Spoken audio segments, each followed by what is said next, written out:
So today, our webinar, we have Kyle Spencer, and Kyle is a former New York Times contributor. She's a commentator and consultant in the democracy building space with an expertise in narrative storytelling, communications, and political advocacy. She's a frequent contributor on MSNBC, CNN, France 24, and talks a lot about right-wing culture and progressive activism.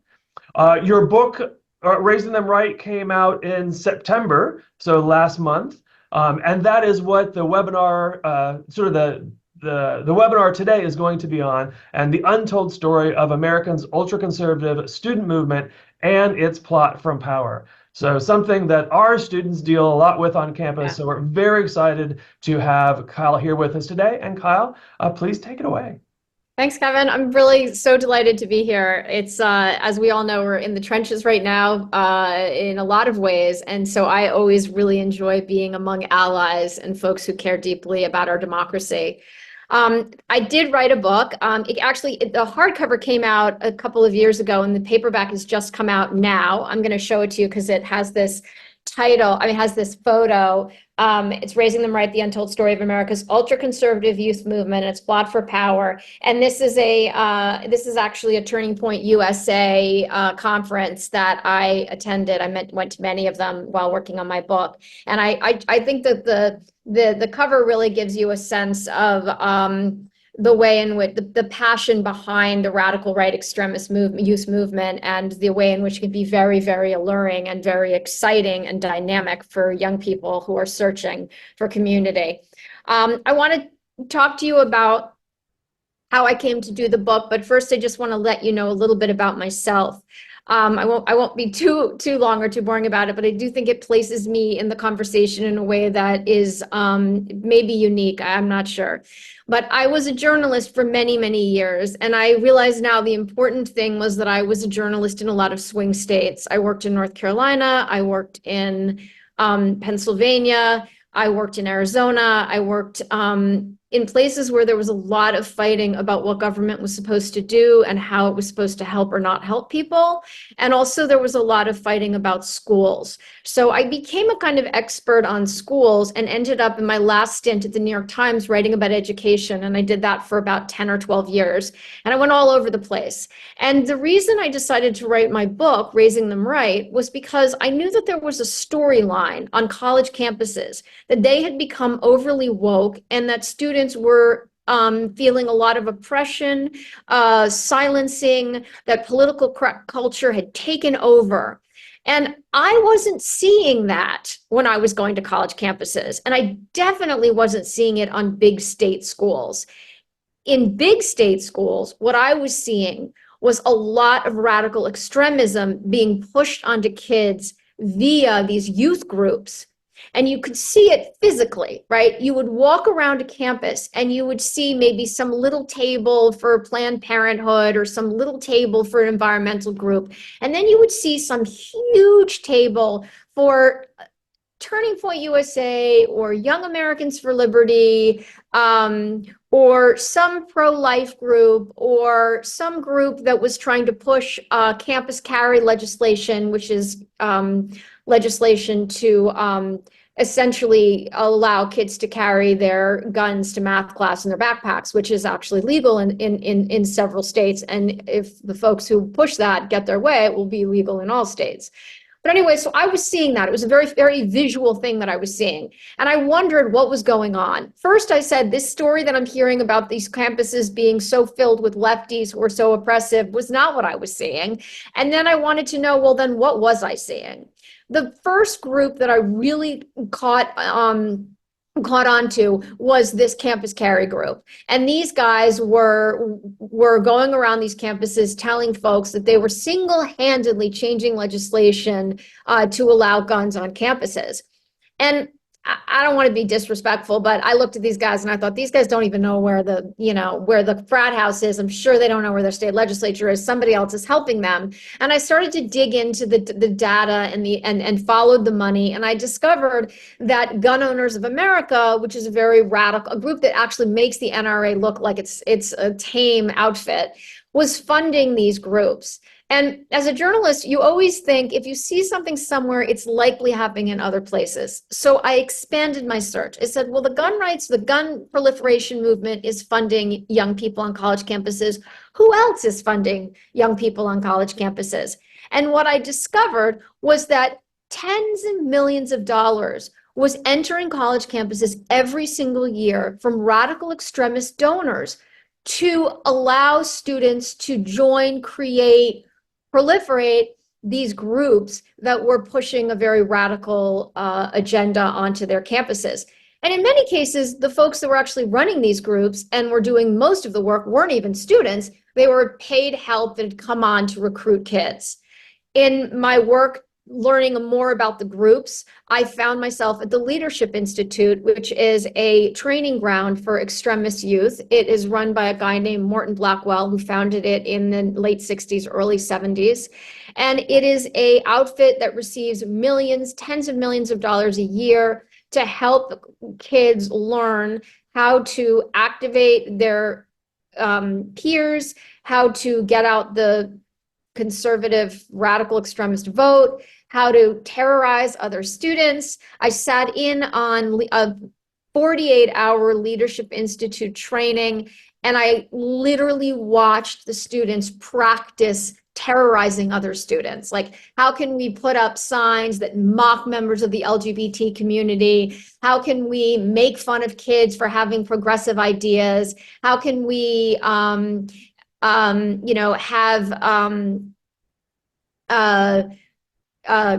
coming out conservative events so that we can sort of mock members of the gay community who are coming out, like just this type of thing. And I watched it in real time. And the thing that was most extraordinary to me, and that was most extraordinary to anybody who has watched some of this training, is how good it is. That the conservative ecosystem pays a lot of attention to training young people and sees them as both allies and soldiers. And what I found disturbing, but also interesting, was that the relationship that donors had with young people was often very tight, that the relationships were symbiotic, that there was a lot of give and take, there was a lot of flowing of money, there was a lot of opportunities for kids to get jobs, to join campaigns, to further their careers, to get educated, to get fellowships. There was a lot of that, but there was also a lot of mutual respect. And I found that interesting. And I particularly found it interesting because I knew that in progressive circles and among Democrats, what you see a lot of is this kind of internecine warfare. You see a lot of struggling between young people and elder members of the Democratic Party, and you see a kind of unsettled relationship. So after I wrote my book and published it and went out and talked about it all over the place and continue to do so, I decided that I really couldn't do straight journalism anymore, that I really couldn't just do a kind of he said, she said kind of journalism. I had to figure out how I could become part of the solution and use some of the things that I had seen the right wing do so well and use so well, and bring those ideas and those practices to folks who hold ideas that are much more in alliance with mine.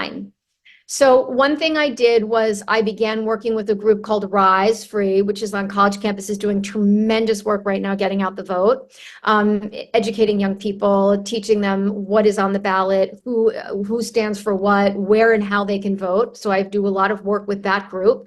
I also now have a newsletter called Reporting Right that I publish every Wednesday, and it goes into the inbox of close to 3,000 local journalists around the country. And the whole point of the newsletter is to encourage journalists to do pro-democracy journalism, where they don't do a kind of two-sidesism, where they support democracy and denounce fascism and authoritarianism and efforts to create a church state or oligarchical religious state in our country.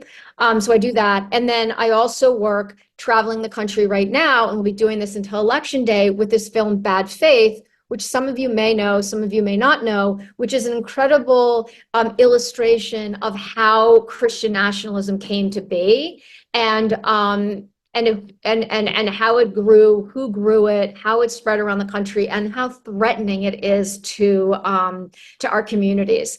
And I do want to make it clear that I just want to sort of add this on to this, my newsletter. I do a lot of work with students. So I work a lot with students because I think it's so important for young journalists and for campus journalists to really understand what the extremism is that they're seeing on their campuses.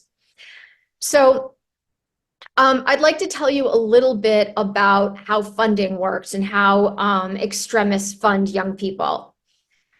Many of you probably know that the radical donors, or maybe you don't know, but radical extremist donors, Christian nationalist donors tend to give to the same places. They're very in alliance with where they give. So if you look at a group like Turning Point USA, which was started by Charlie Kirk. For those of you who don't know, it was an organization that was started by Charlie Kirk in the outskirts of Chicago, and has grown into an international organization with $20, $30, $40 million a year budget, and works to spread extremism ideas, proliferation of guns, a complete disrespect for the separation of church and state, essentially a denouncement of democracy, and a push for a government that is essentially run by Christian nationalists, which Charlie Kirk is one. But anyway, so donors that give to these organizations, they tend to all give to the same organizations. And so you have donors that I'm sure you all are familiar with. You have the Kochs, you have the Bradleys, you have the Ulines, you have the DeVosses. They all give to the same organizations. And so that is an interesting thing, because their money speaks more, because so many of them work together to give it out. The other thing that donors do on the right as it relates to young people is they really, really invest in young people. Probably because they know that most young people are progressive and liberal and are more likely, if they go to the polls, to vote for Democrats. So they see themselves as working on a kind of long-term plan to get young people to think more about, to hold more conservative ideas and to find those conservative ideas appealing. So they spend a lot of money on young people. They tend to give to the same organizations. And then another thing that I think is extremely important about how radical extremist donors give is that they give to an organization, they start giving, they keep giving, and they essentially kind of adopt these organizations. And that is in I think, opposition to how we see a lot of donors on the left give. And I am in rooms all the time, and many of you may or may not be, where we have these conversations about how Democrats love the shiny new thing. Oh, it's new. I love it. The new group, the new da-da-da-da, you know. And while I think actually that does have some, there are definitely positive things about that I've come to accept. I do think that the resistance to really doubling down on certain groups and really allowing them to flourish and to grow out and to increase their donor base and increase their budgets over time is something that really would help the Democratic Party, progressives, folks who support democracy, to really commit to some groups that are on the ground communicating on a regular basis with young people. I think that would be very helpful. So I say that as somebody who wrote about this, also somebody who is thinking a lot about this ecosystem on the right and on the left, and thinking a lot about how we can start to combat Christian nationalism and white nationalism and militia, militarization of groups that are attracting young people, but that are also obviously in the larger communities that we live in. So I wanted to explain also the idea around some of these newer groups and some of these newer spokespeople that we see on college campuses representing extremism, right? So we're thinking about people like Ben Shapiro, we're thinking about Charlie Kirk, Candace Owens, Steve Crowder. There's so many of them. For some reason that I'm not entirely clear on why, although I mean it makes sense, but the Republican Party and the ultra-conservative movement really understood in the last 20 years how important it was for them to have flashy representatives of their ideas.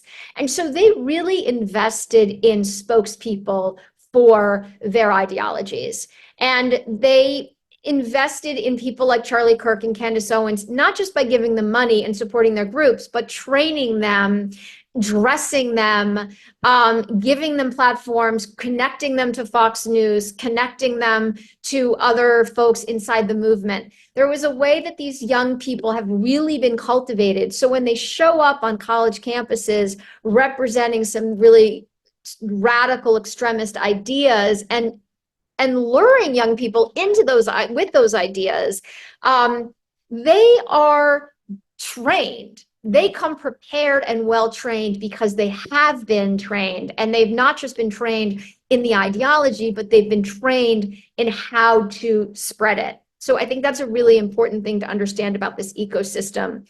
The other thing to understand is that these donors came to see that the ideas that they held, that white Christians reign supreme and ought to have a control of government, that the Bible ought to supersede the Constitution, that young people ought to be taught Christian values, Christian ideology, radical extremist ideology, that ought to be taught in schools.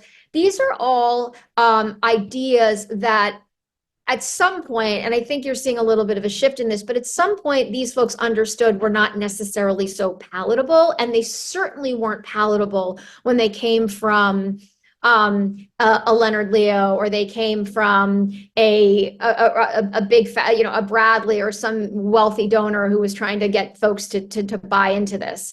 So they understood that they could have front people, right? That they could be behind the scenes and that they could have these front people. And so that's, as I explained to you a little bit, how they train them and how they train them to go out there. But it's important to understand that it wasn't just like a one-off or something. It was this clear understanding that they needed people to push these ideas forward, and they needed to be dynamic and attractive and engaging and enticing to young people. And so that's why you see a lot of very dynamic, enticing individuals who are roaming around these college campuses, spreading ideas that a lot of us find really distasteful. I also wanted to explain a little bit about how these young people on these college campuses do spread these ideas.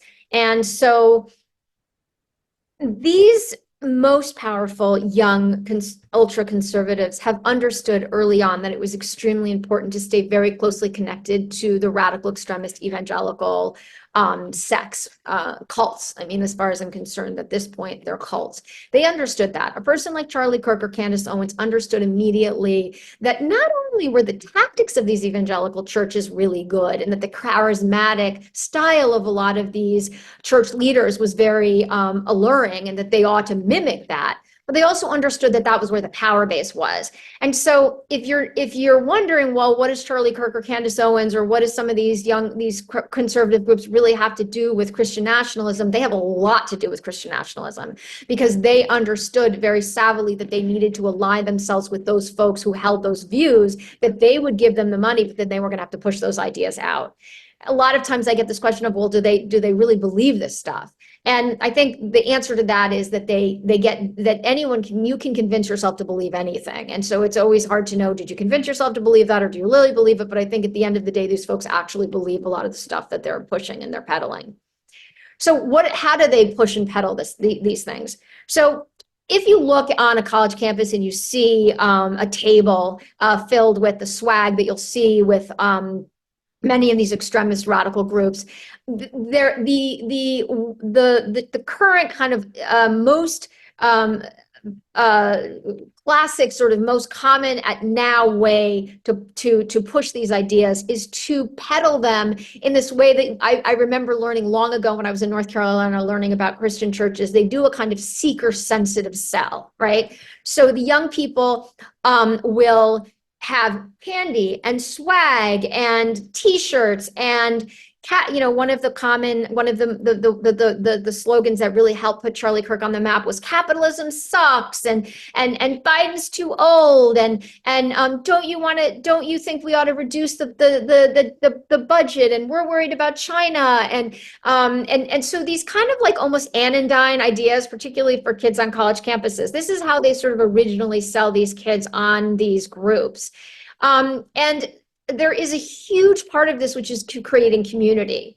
So if you listen to folks on these college campuses in front of these tables, luring young people in, or even, and on social media, you will see them say, we're going to a gun range event. Join us. We're having a pizza party. We're having a movie night. Hey, maybe you want to come to our conference in Florida over winter break. It's free. So there's a huge element of the way the radical right lures people in through creating a strong community for kids who want community, because all kids want community, and particularly for kids, and we have to be honest, who do feel on college campuses that some of the ideas of the progressive left don't jive with them.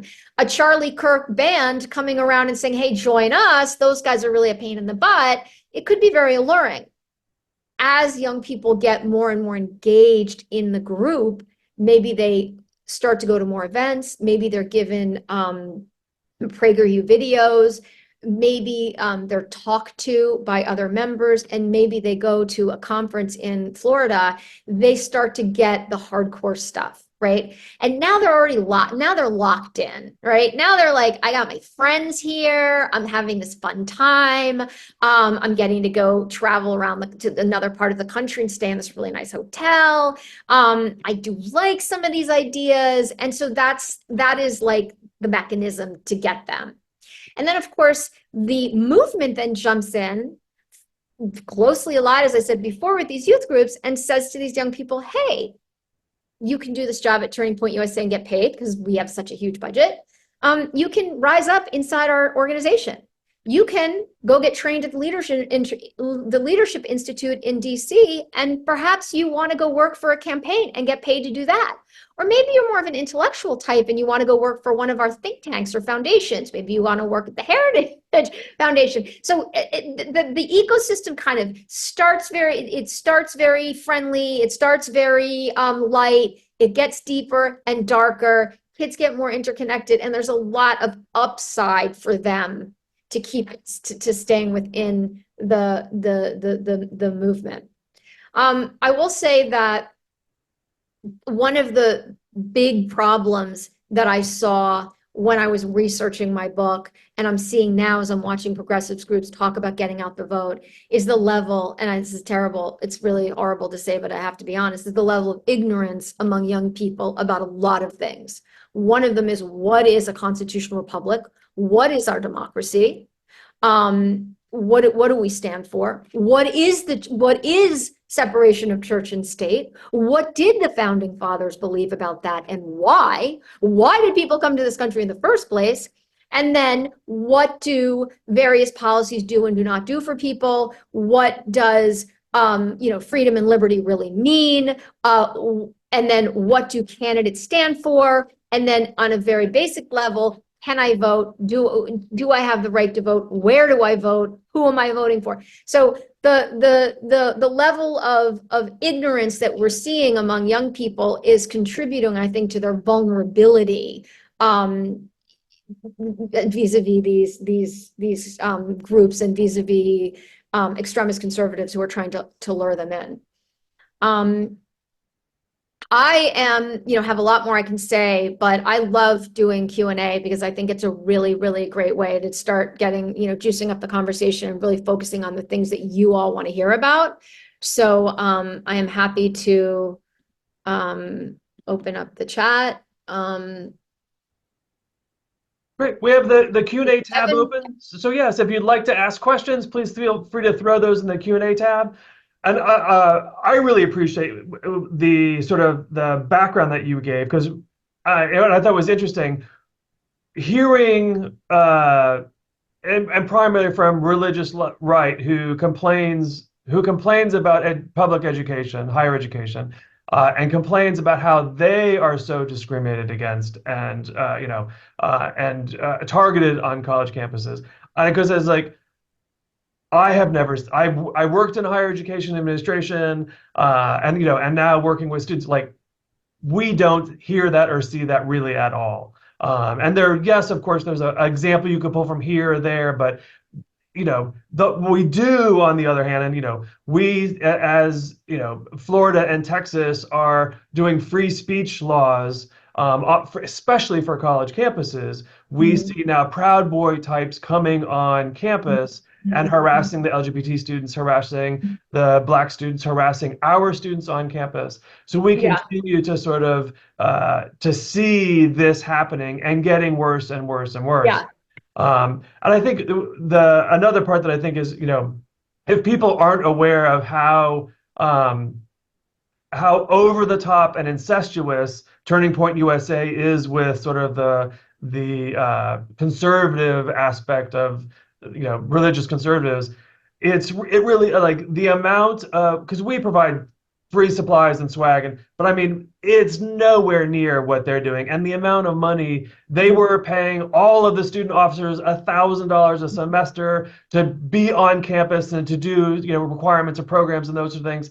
And the conference you're talking about, like they have a college student one, a high school one, a young women's one, they have a of color Black and Latino students. Yeah. And it is in huge convention centers with like the fireworks on the stage and the light shows. Trump has been there.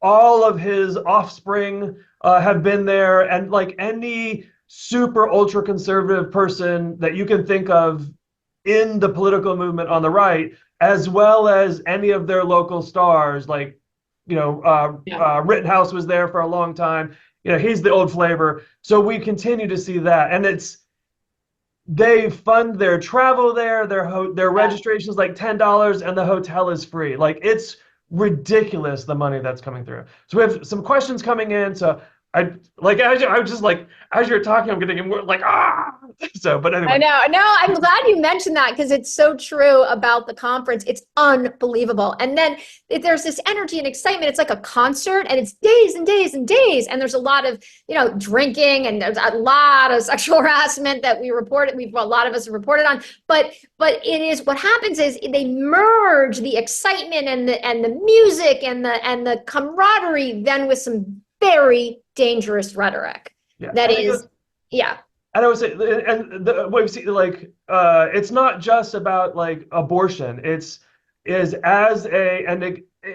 Charlie Kirk really started, he was more sort of the politically conservative, and it was amazing how quickly the religious aspect just like funneled in, and that's almost every message now is Christian, Christian, Christian. Yeah. And so the blending of that was just, but and it's. Young Christian women now should not use birth control so they can have as many kids as possible. Yeah. And this is like the lengths that this is going down is just amazing. Okay. And the thing about Charlie Kirk is he's a very dynamic speaker and he's a very charismatic guy. So he starts to say these things like women ought to not be in the workforce and they ought to stay home and they ought to have just babies and no birth control and they ought to defer to their husbands. And suddenly it starts to feel very normalized, Yes. And it's young, pretty young women on stage, and they make them into conservative influencers, and then they have them on the stage, and it's that incestuous reciprocal nature that you've been talking about. Yeah. So we had and you sort of talked about the students and the training that they're receiving, and so are these students receiving trainings to engage in violence to those who are labeled as others? Or what's a little bit more about the training? Yeah, so there's the training is, there's a lot of wink with this training. I mean, one thing that Morton Blackwell will tell everybody at the Leadership Institute is because it's actually a 501c3, because it's educating. He essentially says, "Oh, we would train anybody." So there's a lot of there's a lot of dishonesty. So what you see is a lot of kind of winking. They'll say, "Don't get violent." What they encourage them to do is to get into infuriate progressive students on campuses so the progressive students get violent, and then to videotape it. So I write about it in my book. They call it I forget, they have some term for utilizing their cell phones as a weaponizing your cell phone. So agitate, agitate with your disgusting ideas and your support of Trump, agitate some young kid until he gets so violent he wants to punch you in the face, and make sure you photo that. And then and then literally within minutes, these kids can get that to the headquarters and it can get made into a video, and then it spreads all along on the web. And of course, we all know that social media is a great way to spread a lot of really dishonest and kind of distasteful stuff.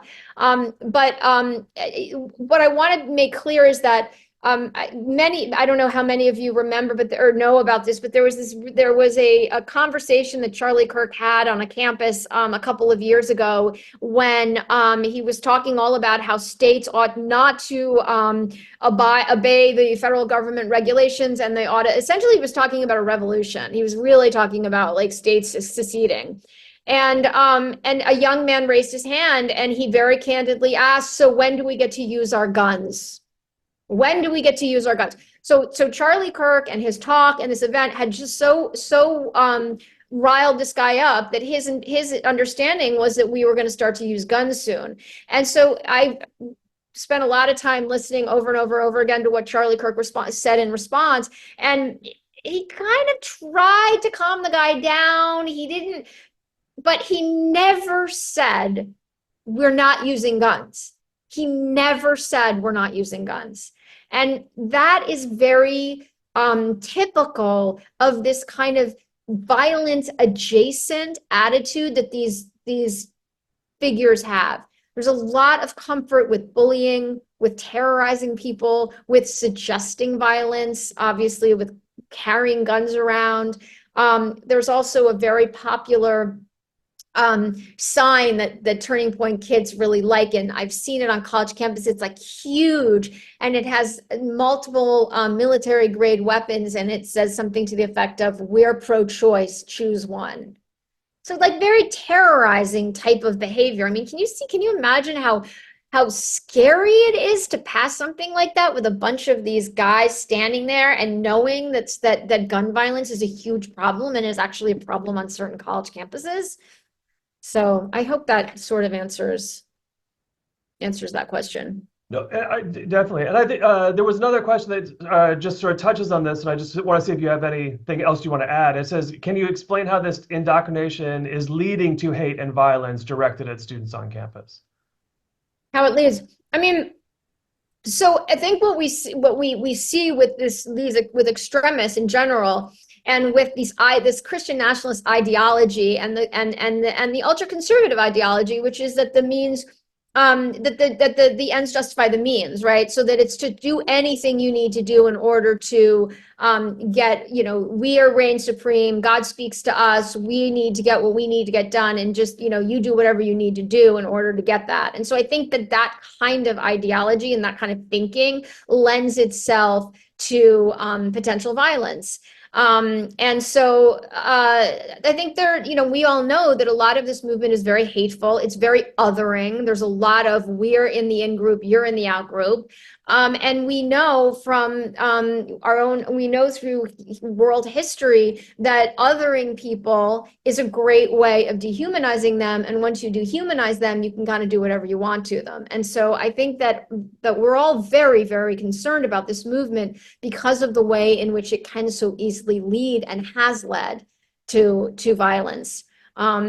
And I'll tell you, I'm going around the country, and some of you may know this because you're in states where this is happening, but going around the country, with bad faith, I cannot tell you the number of people that they raise their hand and they have stories about militia groups terrorizing, coming down to the downtown in front of their state houses with military grade weapons, writing swastikas on walls, terrorizing people in coffee shops that support the LGBTQ community. The violence that is enmeshed inside this movement is it's very scary, and it's very there. And I think we forget, I don't know, I think we forget that a group of militiamen tried to murder the governor of Michigan, like that. And that isn't that idea and thinking, that's not so fringe anymore for these people. No, definitely. Amanda really asked a question about the recruitment process. And Uh-huh. it's like how this sounds like Yeah. identical to how cults Yes. operate. Very culty. Yes. Can you? Yeah, it's absolutely 100% culty. So I spent it's funny because I mean it's not funny, but I met Charlie Kirk, and which who leads Turning Point USA, which is kind of the premier youth group right now. I met him when he was just getting going, and so he had a lot of interest in talking to me. I spent a lot of time with him, and at that point he was kind of an intellectual conservative guy who would kind of veer off on ideas that, I sort of have these conversations with him. He'd say, I believe in small government. And I'd say, well, okay. And he'd say, well, I don't believe in abortion. I'd say, well, I don't agree with you, but okay. And then it would get darker and darker as he went. And then I would say, okay, wait, we need to stop there. But I watched him radicalize. I watched the people around him radicalize, and it was like in real time. And so he himself got engaged inside the cult. Like he himself got lured in, and I saw the people around him get lured in. And then it was, and I was very honest about my politics when I worked on the book. I never lied about what I believed in. I think that weirdly enough, for a bunch of people who are so dishonest, I think they really respected my honesty. But when the election happened in 2020, and then there was these discussions of, all these allegations that the election had been stolen. I spoke to Charlie's people and I said, you guys, you don't really believe that, do you? And they just looked at me. It's like, I will never forget the look of Charlie's employee. He just looked at me like he had been eaten by like a werewolf. And it was like, we believe, and you are the enemy for even saying that maybe it wasn't true. So yeah, it definitely, the tactics are cultish, and even watching the leaders, they too kind of went down the rabbit hole and were lured in by this cult. Yeah, I wasn't aware of all the back training. And as soon as you described that, I was like, that just makes so much sense. Yeah, Yeah. yeah. So Tremendous training. yeah, Josh if you go to a little bit more of the funding differences that you see between conservative groups and liberal groups, and obviously I think in this case a little bit more towards the students and directed at youth. I'm sorry, I'm not clear on the question is. The difference in funding that you see between conservative and liberal groups. Oh, I see that conservative donors are like really dedicated to supporting the young people. Conservatives are generally are comfortable thinking very long term, and we know that, we look at the Supreme Court and we look at the overturning of Roe v. Wade, and we look at Project 2025, and we look at the Heritage Foundation's plan under Reagan, and we know these are long-term planners. And so that because of that, they are, and that makes them it makes them I don't want to say less dynamic, but maybe less creative, but they tend to kind of stick with what they're sticking with. And so that is something I really see with these conservative donors, and frankly would like to see more with folks in the progressive circles of really understanding. I mean, these guys built the Leadership Institute is their premier training academy, and it has a building and it has dorms, and it has, last time I looked, it had something like a $20-30 million a year budget, and I know that was a couple years ago. I know that's probably doubled. And anybody who wants to get trained can get trained, and they go around campuses all over the country and train people, and they have trainings in cities, and they have trainings. I mean, it's intense. But I don't really know. And then spreading all of these Christian nationalist ideas, and I don't really know what progressive, like where's the training for young people who are combating a lot of these dangerous ideas? Where's that training? Yeah, yes, and I know, and we're part of a progressive alliance of a variety of environmental groups, racial justice groups, LGBT groups, all focusing on youth. And the money is just outrageously, obnoxiously different. Yeah. And I've seen, and I want to say, I want to tell you that I have seen a lot of progressive training. It's amazing. It's like these groups these young people and the folks who run these organizations, they do incredible training. It's just, we got to scale it up. We got to scale it up. When you have $300,000 a year compared to $30 Yeah, million a yeah, year, it makes a big difference. yeah. It Yeah. makes a big difference. So there were a couple questions really looking at sort of the right and the left, conservatives and progressives, like, and just really sort of why isn't the left doing this? Why is the left failing? Why isn't the left doing all these things to the same thing the right is doing? So I think that what the left has kind of missed out on is, or I don't want to say what it's missed out on. I don't even want to say that that progressive students aren't doing their part or aren't actually verbalizing or articulating their own ideologies, because I think they are.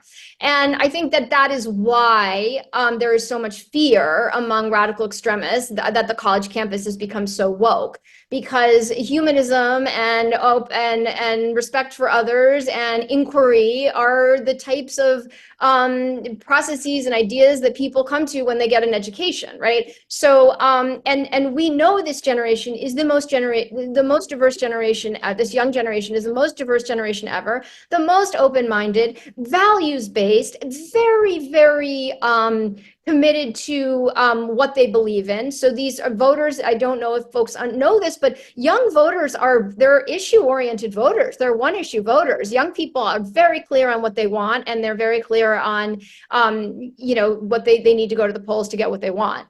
So I think that there needs to be more collaboration, really presenting in opposition to the extremist groups. So one of the things I tell people is, if one of these speakers comes to your campus to spout fascist ideas, to spout racism and sexism, and Christian nationalism and things that are totally anti-democratic, what you don't want to do is give oxygen to that event. What you want to do is you want to have the biggest, most fun, open-hearted party on campus that the campus has seen in years. You want to have every progressive group and kids of all shapes and sizes and different sexual orientations, and you want to have dancing, and you want to have and you want to present, this is what we are about: fun, sharing, loving each other, No, that's a great example, and because you can, their whole point of being on a campus is to draw the biggest crowd, to get as Yeah. many people who may not have heard of them, or just to suck people into to that. Josh is lasting a little bit to the background. So does it seem like most conservatives agree with the Heritage Foundation and Project 2025, their goal? Yeah. Mm-hmm. Or are So they just ignorant, or just sort of going along with, oh, it's Christian, like groupthink Christian nationalism? yeah. So what I found was a lot of times there are different types of these young extremist kids who are like lured into groups like Turning Point USA, and some of them are real. They're real believers. They've read Heritage, they've read the report, they know the ideas. They read all the books, they read the conservative philosophers, and so yes, they do. They support all of it. And then you have a lot of hanger-ons. You have a lot of people who just join because they want to find community, and they maybe feel like some of their ideas are more conservative than other kids on campus, and so they gravitate towards Turning Point USA, and they have no idea what they're really getting themselves into. And I met a guy like that in North Carolina at UNC Greensboro the other day. I went to show bad faith, and there was a kid who was roaming around from Turning Point USA, and I don't think it was an accident. But he started talking to me, said, "Oh, we believe what you believe. We believe in open-mindedness, and we believe in this and that." And I just said, I don't think the leader of your organization really believes. I think you might want to go back and talk to people about what your organization really stands for. So I think that kind of answers your question, that there are a lot of them that really have no idea what this is. And I know you've been doing a lot of the bad faith documentaries, and talking with Ann and Nancy. Yeah.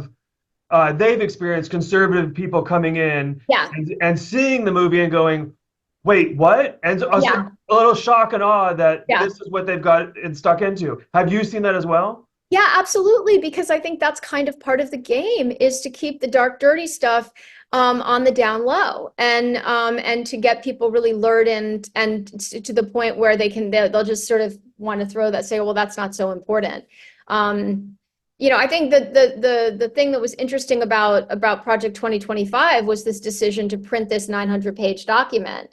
And I think that I think that when it first came out, I thought this is really brilliant of them. They've got 900 pages of this stuff, and we're all so wonky on the left. We're all going to sit there and be like, and no one's going to read it and understand it. Like, it's like when those lawyers overwhelm you with documents in these cases, like that tactic. But honestly, what was so beautiful is that people all over the country said, I'm going to take this thing, I'm going to figure out a way to communicate this. And I don't think they expected that. And all walks of life, all kinds of people all over the country, academics, suburban moms, kids, all decided they were going to figure out how to distill this into a way that they could communicate. I don't think that was their intention. And they've been great about publishing things. So, Project Blitz, there's almost this bravado. Yeah. Like, we can just put this out there and nothing will happen. Yeah. And I think we called them on at this time, which was really nice. It's been really awesome to see. Well, guys, if you want to get rid of IVF, vote for this plan, Exactly.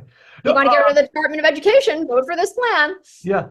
And you talked about this generation being one of the most diverse, and one of the things that I really enjoy about working with college students and the college population is that oftentimes I think it's people who leave their small rural town and go to a large public university and now are meeting people who are completely different than them and being friends and learning. And that's one of the truly special things about higher education, and especially public education, that I think is just so valuable in our future of producing pluralistic, educated, good-hearted citizens. Empathy and create curiosity and those sort of things. I think more of the recent phenomena that we've seen is, especially young white men, is a bit more of that sort of push to the right, or a little bit more of that radicalization. Mm-hmm. And Terry's asking, it's the framework of masculinity that's attached to Christian nationalism. And he said, can you speak to how TPUSA or other groups are drawing on figures like Andrew Tate, or like the big buff, gun-toting, muscular Trump images we see to recruit and promote their message? So, that's where I think we want to see the people who support democracy really get in the game in a better way. And I think that there is a lot of agitation and a lot of discomfort among a lot of young people. The world is changing very rapidly.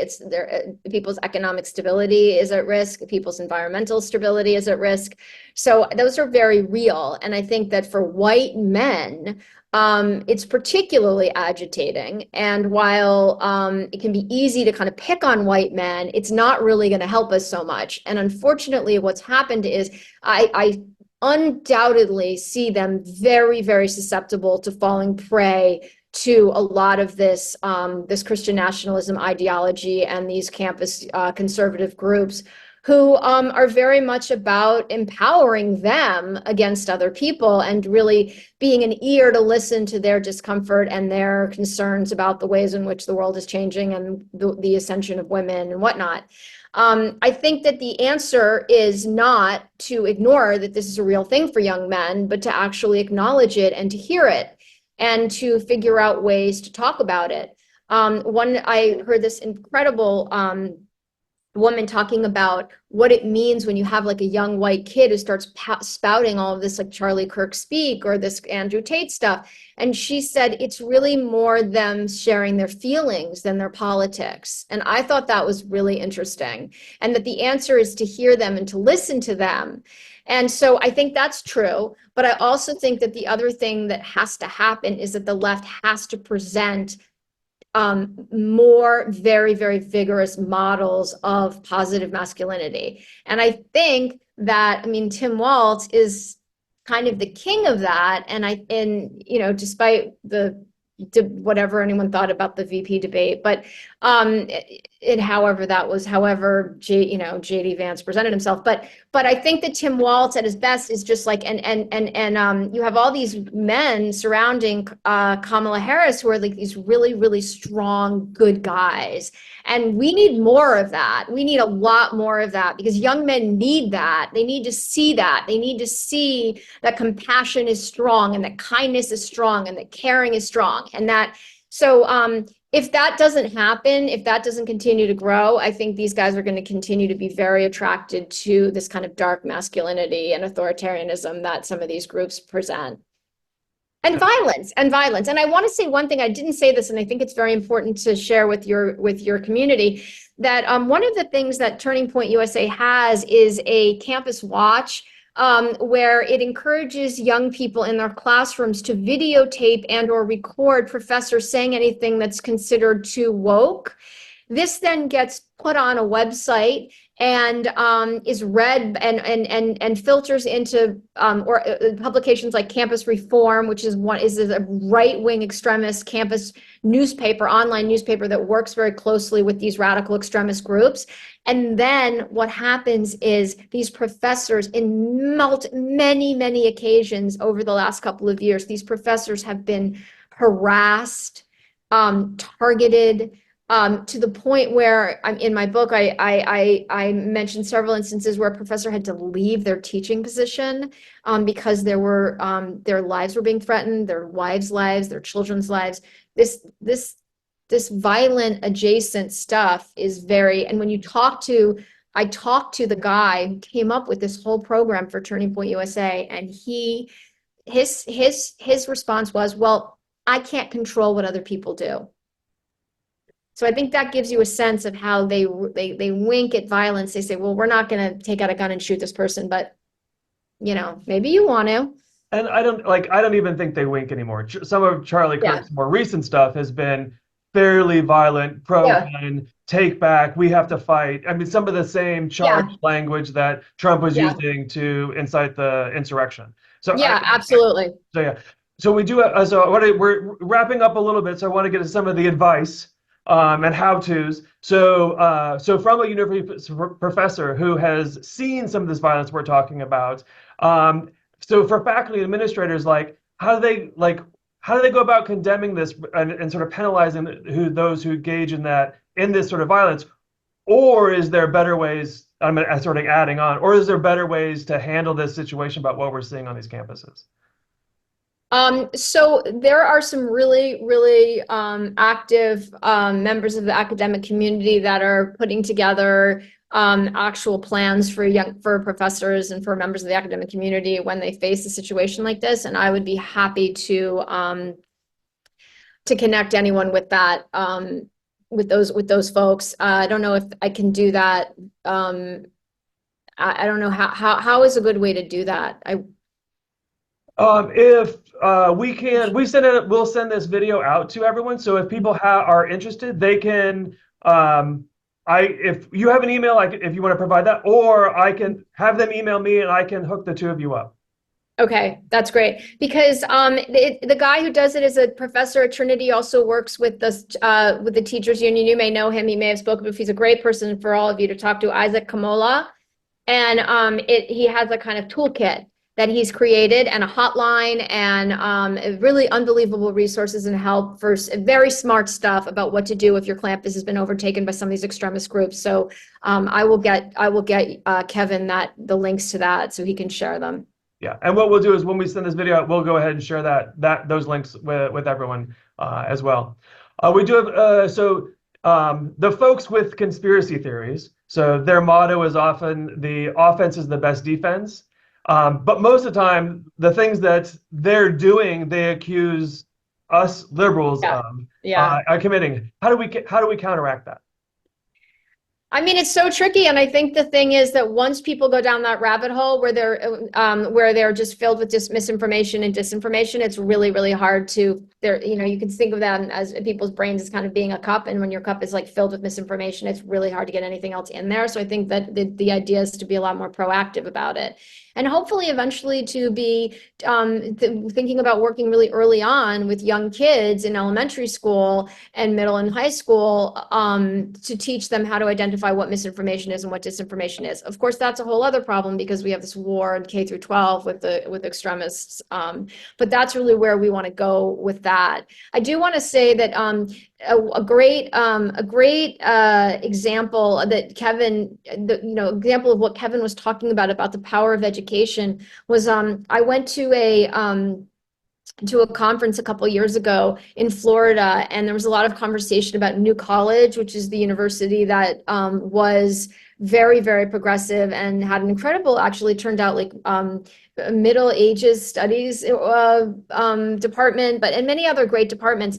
And the son of David Duke, the Ku Klux Klan leader, his son went to New College, and he went there. He was a very smart guy, very philosophical, very well educated. He had all of these ideas about why white supremacy was the thing, the deal, and why his ideas ruled supreme. And he began to discuss them with students, and over the course of 4 years, completely turned away from his radicalism and is now a progressive activist. And that's the power of an education. And he did it like point by point, idea by idea, thought by thought. It was an intellectual, engaged process for him.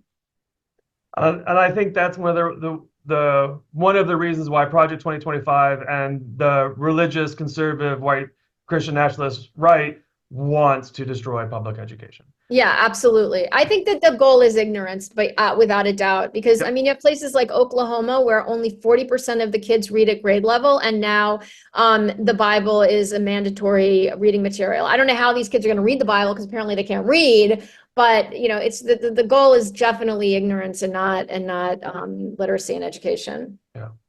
So we'll do the last question. I want to respect everyone's time for the webinar, and Kyle, definitely appreciate you being on with us. So what can we do to stay up to date about what's going on with these far right groups and how to combat their misinformation? So I will say that the Southern Poverty Law Center has a really wonderful website and a right-wing watch. Actually, it has a map, and every year it comes out with the militia groups inside communities. And so it's just really a fabulous tool. You can click onto a county and you can see what militia groups are growing there, what they're doing, who they are, and get lots of information on that. And I think the key there is to be spreading the word inside your communities that these groups exist and that they're there and that they're threatening and that they need to be stopped.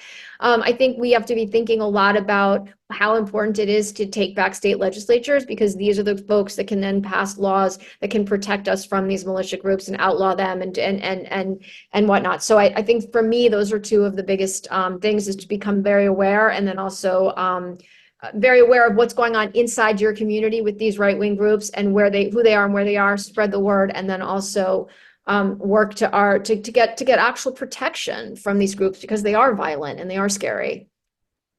And always, it was with the election coming up, I always say, oftentimes school boards and local city councils are decided by like 16 votes. Yeah. And so we say one of the things you can do is run for your local office, library boards, school boards, local city councils, run for your boards. And if you're like, I'm not ready to do that yet, go research some candidates, find one that has the values that you support and agree with, and go volunteer, go door knocking, go work in their campaign office. Yeah. Because that will show you what you need to do, hint, wink, when you run next time around. Because it's vitally important. And one is, of course, supporting youth groups and what they're doing, because they're playing the long game here. Well, and obviously the work that you guys are doing, the Secular Student Alliance, like this is amazing work, and to have a presence on these college campuses and offering an alternative to a lot of these really bad ideas. I think that is so fundamental, and really teaching students about, I know this is the work that you do, teaching students about why is it important for higher education institutions to be secular and to, respectful of people's, religious beliefs and whatnot. So, No, wonderful. Kyle, thank you so much. I really enjoyed this, and like very happy with some of the conversations we had, and just like the getting of my goat to make me like do more. So really appreciate your time today. Thank you so much. Thank you thank for all you. you're doing with the documentary Bad Faith and the colleges that you're hitting and the students that you're talking to. We really appreciate it. Thank you so much, Kevin. It was really wonderful. Thank you all for being here. Bye. Bye.